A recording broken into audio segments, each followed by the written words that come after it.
লজ্জা রাখার জায়গা নেই, কষ্ট রাখার জায়গা নেই, দুঃখ রাখার জায়গা নেই। এই রাজ্যে তো মানুষের জীবনের দাম নেই। আজকে টিএমসি পার্টি যে দুষ্কৃতীদের পার্টি, ক্রিমিনালসদের পার্টি, অ্যান্টি সোশ্যালদের পার্টি, সেটা আরেকবার করে প্রমাণ করে দিলেন মুখ্যমন্ত্রী মমতা বন্দ্যোপাধ্যায়। একটা সামান্য বাই ইলেকশন, তার উল্লাস, তার জয় জয়কার, আনন্দ হচ্ছে আসল বোম ফাটিয়ে। কোনো কালী পটকা বা চকলেট বোম আমাদের কালী পুজো দুর্গা পুজোর ওই পটকা নয়, আসল বোম। আমরা যেরকম আফগানিস্তান সিরিয়াতে দেখি না, এ ফাটায়, বন্দুক ফাটায়, কদিন বাদে সেটাও দেখবে। এর আগেও আমরা দেখেছি তৃণমূলের যুব নেতা ফাটিয়েছেন। এটা হচ্ছে ক্রিমিনালদের দল। আজকে মুখ্যমন্ত্রী বলেন যা যেখানে যেখানে বোম বারুদ, সেগুলোকে কনফিসকেট করতে হবে, ধরতে হবে, পুলিশকে বলেন। আর আজকে দেখা যাচ্ছে যে যেখানে বাই ইলেকশনের রেজাল্ট, একটা ছোট্ট ফুলের মতো শিশু, সংখ্যালঘু সম্প্রদায় ক্লাস 4-এ পড়ে, একটি বাচ্চা মেয়ে, যার কোনো সম্পর্ক কিছু জানলোই না, যে তার প্রাণ নিয়ে নেওয়া হলো কেন। দুঃখ রাখার, লজ্জা রাখার আমাদের জায়গা নেই এই রাজ্যে। ভেঞ্জফুল পলিটিক্স, মানে রিভেঞ্জফুল পলিটিক্স, যেটা এই মমতা ব্যানার্জি এবং তার দল করেন, সেটা আবার করে আজকে আমরা দেখতে পেলাম। এবং দেখবেন আপনারা যে এরও কোনো পানিশমেন্ট হবে না। আজকে আমরা কথা বলছি, আজকে আমরা প্রতিবাদ করছি, আজকে আপনারা চালাবেন হয়তো আপনাদের টেলিভিশন, কাল থেকে আবার সব ধামাচাপা হয়ে যাবে। এখানে বড় বড় কথা বলা হয়, কিন্তু অনুব্রত মণ্ডল যখন পুলিশের মাকে আর স্ত্রীকে বলে বিছানায় নিয়ে আয়, তার সাথে বিছানা শোবত, তার কোনো শাস্তি আজ অব্দি হয়নি। এই ছোট্ট মেয়েটার প্রাণ গেছে, এরও শাস্তি হবে না। যে বোম ফেলেছে সিসিটিভি ক্যামেরা খারাপ হবে, অনেক অনেক নাটক আপনারা আবার দেখতে পাবেন, কিন্তু বিচার হবে না। যতদিন এই সরকার আছে বিচার হবে। দ্বিতীয় কথা, তার অনেক পরে পুলিশ ওখানে গিয়ে পৌঁছেছে। পুলিশের যখন এখানে ভোট গণনা একটা অ্যালার্ট প্লেস এবং একটা দীর্ঘ অঞ্চল জুড়ে 144 ধারা থাকে এবং বিশাল পুলিশি ব্যবস্থা থাকে, সেখানে এরকম ঘটনা ঘটে গেল, একেবারে ঘুম মারলো পুলিশ। পুলিশ জানে না একটা জায়গাতে ইলেকশন হচ্ছে, বাই ইলেকশন হচ্ছে, সেখানে কারা কারা ক্রিমিনাল আছে পুলিশ জানে না। কাদের কাছে বাড়িতে বোম রাখা আছে পুলিশ জানে না। কারা কারা বোম নিয়ে মিছিল করতে বেরিয়েছে জানে না। পুলিশ সব জানে।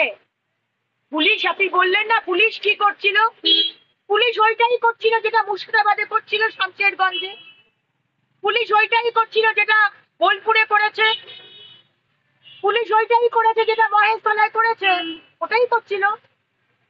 দাঁড়িয়ে থেকে দেখছিল, তাবেদারি করছিল।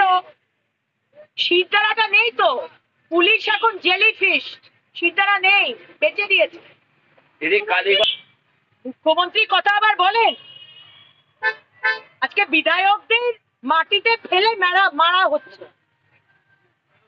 মুখ্যমন্ত্রী যদি এতই কনফিডেন্স থাকতো, তাহলে মুখ্যমন্ত্রী বিরোধীদের, আমাদের বিজেপির বিধায়কদের কথাটা শোনার সেই সাহসটা রাখতেন। মমতা বন্দ্যোপাধ্যায়, আপনার বিরোধীদের কথা শোনার সাহসই নেই।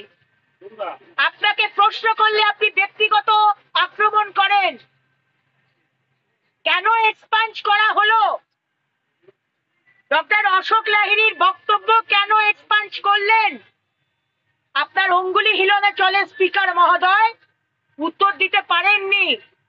কোথায় লেখা আছে বলুন যে আমি বিরোধী হয়ে যদি সরকারের বক্তব্য না শুনতে চাই, তাহলে আমার বক্তব্য এক্সপাঞ্জ করে দেওয়া হবে? কোথায় লেখা আছে? কোন নিয়মে লেখা আছে? আর আজকে সেটা নিয়ে আমরা যখন প্রতিবাদ করেছি, তখন এই শাড়ি ছিঁড়ে দেওয়া হয়েছে, এক্সপেল করা হয়েছে, সাসপেন্ড করা হয়েছে, আমাদের 3 জন বিধায়ককে মাটিতে ফেলে মারা হয়েছে। আমরা মেডিকেল করতে গেছি, এফআইআর করতে গেছি, আর তারপর আবার নাটক। 14 জন সিকিউরিটি নাকি আমাদের দ্বারা আহত, সব ডিসপেন্সারিতে ঢুকে সব ব্যান্ডেজ বাঁধলো। নাটক দেখতে হয়। এই সরকার আর এই মুখ্যমন্ত্রী শুধু নাটক করতে পারে। দিদি, যেরকম 2021-এ পা ভাঙার নাটক করেছিলেন, পুরোটা ইলেকশন পা ভাঙার নাটক করে যেদিনকে রেজাল্ট বেরোলো তার পরের দিন উনি হুইলচেয়ার থেকে দাঁড়িয়ে গেলেন। ঠিক একই নাটক এই ভেতরে যারা যারা সিকিউরিটি পার্সোনাল আছে 14 জনকে বলা হচ্ছে তারা নাকি আহত। বাপরা, আমরা 5-6 জন আর সিকিউরিটি 14 জনকে আমরা মেরে ফেললাম। কত নাটক করবেন? ডিসপেন্সারিতে গিয়ে ওখানে গিয়ে কারুর ডান হাত কারুর বাঁ হাত কাউকে জিজ্ঞেস করছেন আপনারা কি হয়েছে? আপনি তো বাইরে ছিলেন, আপনাকে কে মেরেছে, কে আপনাকে অ্যাটাক করেছে? সেই মহিলা হাসছেন, নামটা বলতে পারছেন না, বলবেন কি করে? গল্পটা যে কিভাবে প্লেস করতে হবে পাবলিকের সামনে ওই 8খানা বলেছেন, অভিমন্যুর মতো 8খানা বলেছেন, বেরোবার রাস্তাটা আর বলেননি, উনি পালিয়ে গেলেন। তো নাটকটা কিভাবে সাজানো হয়েছে অরূপ বিশ্বাস, ফিরাদ ববি হাকিম এবং অধ্যক্ষ মহোদয় যখন স্ক্রিপ্টটা লিখবেন একটু ভালোভাবে লিখবেন, বিশ্বাসযোগ্য করবেন। আজকাচরা লিখে দিচ্ছেন তাড়াহুড়োতে, ঠিক জমলো না ব্যাপারটা, ভালো করে লিখবেন নেক্সট টাইম। হিন্দুরা জেগে উঠেছে, এটা বাই ইলেকশন, ভুলে যাবেন না। যেখানে উল্লাস যাত্রায় ভোট খেলা হয়, হিন্দুরা জানে যে আমি যদি ভোট দিতে চাই আমার উপরও আক্রমণ আসতে পারে, কারণ আমি মার্ক হিন্দু, আমি মার্ক বিজেপি। অনেক হিন্দু ভোটার ভোট দিতেই যায়নি, হিন্দু ভোট কোথাও যায়নি, হিন্দু ভোট ওই বিজেপিতেই আছে। সুতরাং এই যে বাই ইলেকশন, এটা ভুলে যাবেন না। বাই ইলেকশনে যেখানে আর 8 মাস বাকি সরকার ফেলতে আর সরকার পরিবর্তন করতে, সেখানে কালীগঞ্জের মানুষ হিন্দুরা তারা ভোট দিতে যায়। সারা দেশেই তো আপনাদের ফল খারাপ হলো। কোন সারা দেশে খারাপ হয়েছে? উপনির্বাচনে যে গুজরাটে আপনাদের আসন ছিল সেটা আপ ছিনিয়ে নিয়েছে। এছাড়াও আরো যে পাঞ্জাবে যেখানে আপনারা দ্বিতীয় ছিলেন সেখানে আপনারা তৃতীয় হয়েছেন। বাই ইলেকশনের কথা ঠিক বলতে পারবো না। অন্য রাজ্যের বিষয়টা আমি ঠিক জানিও না, সে আপনার কাছ থেকে শুনলাম। আমার রাজ্যের বাই ইলেকশনে, এমনি ইলেকশনে কি হয় তাই আমরা জানি, তাও আবার বাই ইলেকশন। সুতরাং এই বাই ইলেকশন নিয়ে আমাদের রেজাল্ট, আমাদের সম্মানীয় বিরোধী দলনেতা কি ফল হবে আর কত ভোট আমরা পাবো সেটা বিরোধী দলনেতা আগেই বলে দিয়েছে। এখানে আমাদের কোনো চিন্তার কারণ নেই। হিন্দুরা বিজেপি ঐক্যবদ্ধ হয়ে গেছে, বিজেপির পাশেই আছে। 70% হিন্দু অবশ্যই, কারণ এখানে হিন্দুরা 70% ভোট যদি পায় তাহলে সরকার হবে, এবং সরকার হলে এখানে সমস্ত ধর্মের মানুষ শান্তিতে থাকবে। এটা কোনো কথা নয়। বলে না যে যেখানে হিন্দু মেজরিটি সেখানে মুসলিমরা শান্তিতে থাকে, কিন্তু যেখানে মুসলিম মেজরিটি সেখানে কিন্তু হিন্দুরা শান্তিতে নেই। তো দ্যাট স্পিক্স যে আমি কি বলতে চাইছি, যেখানে 70% হিন্দু যদি ভোট দেয় সেখানে সরকার হয়, সেখানে শুধু হিন্দু নয়, মুসলমান, শিখ, খ্রিস্টান সমস্ত ধর্মের মানুষের জন্য এই বাংলার উন্নয়ন হলো, শান্তি ফিরে আসলো।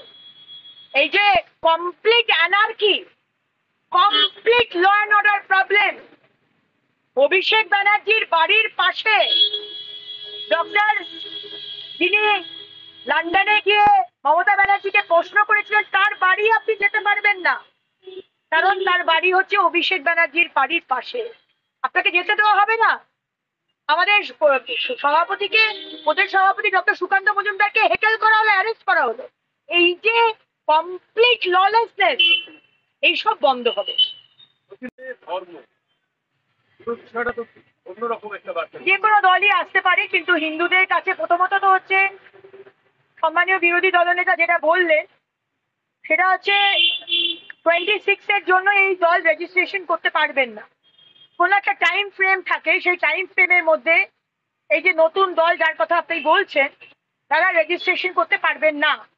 দ্বিতীয়ত হচ্ছে 1000 একটা দল আসতে পারে, কিন্তু মাননীয় প্রধানমন্ত্রী নরেন্দ্র মোদীজি এবং ভারতীয় জনতা পার্টি সবকা সাথ, সবকা বিকাশ, সবকা বিশ্বাস, সবকা প্রয়াস, প্রত্যেকটা ধর্মের জন্য, প্রত্যেকটা ধর্মের মানুষের জন্য, প্রত্যেকটা জাতের মানুষের জন্য আমাদের একটাই কথা, সেটা হচ্ছে উন্নয়ন।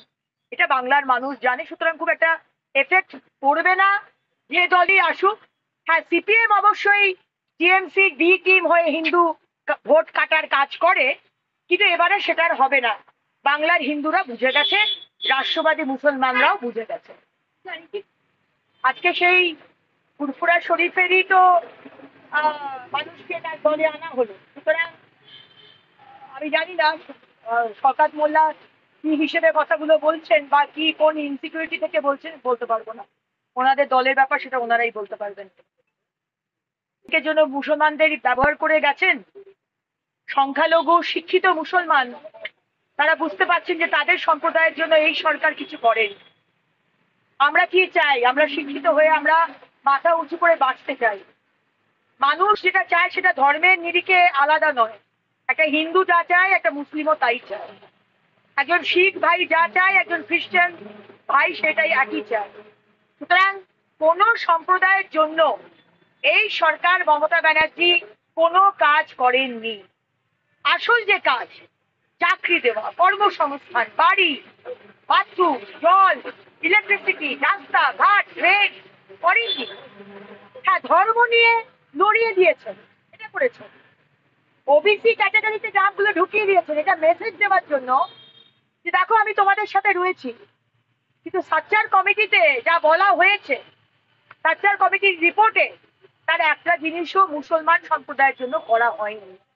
এটা যারা অশিক্ষিত বা অর্ধশিক্ষিত মুসলমান তারা বুঝবে না, কারণ শিক্ষিত হতে দেননি তো উনি। শিক্ষিত হলেই তো প্রশ্ন করবে।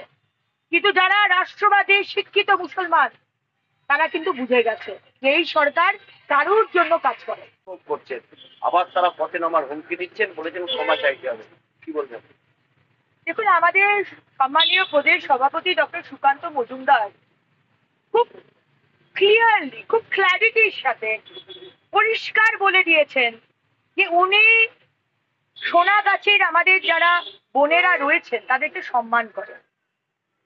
আজকে উনি পুলিশকে বলেছেন যে তাদের কোনো আদর্শ নেই, তাদের কোনো নৈতিকতা নেই, তাদের কোনো নীতি নেই, কিচ্ছু নেই। এবং তিনি স্পেসিফিক্যালি আপনাদেরকেও মেসেজ পাঠিয়েছেন তার বক্তব্য, যেটা খুব টুইস্ট করে তৃণমূল তার ফায়দা নিতে চাইছে। আমি তৃণমূলের যারা নেত্রীরা ভিতরে অনেক চেঁচামেচি করেন, চন্দ্রিমা ভট্টাচার্য মহাশয়া, ডক্টর শশী পাজা মহাশয়া, আপনি তো আবার শিশু কল্যাণ, মহিলা শিশু কল্যাণ মন্ত্রী, আপনারা অনুব্রত মণ্ডল যে কথাটা বলেছিলেন, শুধু ওই পুলিশের মাকে আর স্ত্রীকে অপমান করেনি, সমগ্র পশ্চিমবঙ্গের নারীকে অপমান করা হয়েছিল। অ্যারেস্টটা করে দেখান ডক্টর শশী পাজা, মমতা ব্যানার্জি, চন্দ্রিমা ভট্টাচার্য বুকের পাটা থাকে আর সত্যি যদি আমাদের বাংলার মহিলাদের সম্মান করেন, অনুব্রত মণ্ডলকে অ্যারেস্টটা করে দেখান। তাহলে বুঝবো যে সত্যি আপনাদের দল মহিলাদের সম্মান করে। রাজনীতি করার চেষ্টা করবেন না। আমাদের প্রদেশ সভাপতি পরিষ্কার ভাবে ওনার যে বক্তব্য উনি বলে দিয়েছেন। ওই যে সোনাগাছির মহিলাদের নিয়ে কি রাজনীতি করছেন তিনি? আমি বলে দিয়েছি, আমি তো এরপরে আর কিছু বলার নেই। উনি সম্মান করেন যে কোনো প্রফেশনের মানুষ, সে সোনাগাছির বোনেরা হতে পারে, রাস্তা পরিষ্কার করা বা ড্রেন পরিষ্কার করার ম্যাথর হতে পারে, doctor, engineer, whoever it is, প্রত্যেকটা কাজের মানুষকে আমরা সম্মান করি। সে তার পেটের দায়ে সম্মানের সাথে সেই কাজ করছে এবং এই একই কথা আমাদের সম্মানীয় সভাপতি বলে দিয়েছে। এটা নিয়ে রাজনীতি করার চেষ্টা করবে। সমাজে ভাবা হয় যে পুরুষ মানেই শক্তিশালী, এই পেট্রিয়ার্কাল সোসাইটিতে পুরুষ মানেই শক্তিশালী, পুরুষরা কাঁদতে পারবে না, কাঁদলেই আরে তুমি তো ছেলে, ছেলেরা কোনোদিন কাঁদে না। কেন হে? ছেলেরা কাঁদবে না কেন? ছেলেদের দুঃখ হয় না? হ্যাঁ, ছেলেরা মানুষ নয়? এই ধরনের বস্তা পচা সেন্টিমেন্ট, রিসেন্ট যে ঘটনা সোনাম রাজবংশী এবং আরো কয়েকটা ঘটনা, যেখানে আমি মহিলাদের জন্য লড়াই করি, কিন্তু অন্য সাইড অফ দ্য স্টোরিও বলতে হবে। ছেলেদেরকে ফাঁসিয়ে, ছেলেদেরকে মিথ্যে ফাঁসিয়ে, তাদেরকে শুধু অত্যাচার নয় তাদেরকে খুন করা হচ্ছে। তাহলে স্টেট গভর্নমেন্টের কাছে আমার আর্জি জানিয়েছি যদি শিশু কমিশন থাকে, হিউম্যান রাইটস কমিশন থাকে, মহিলা কমিশন থাকে, তাহলে পুরুষ কমিশন কেন থাকবে না?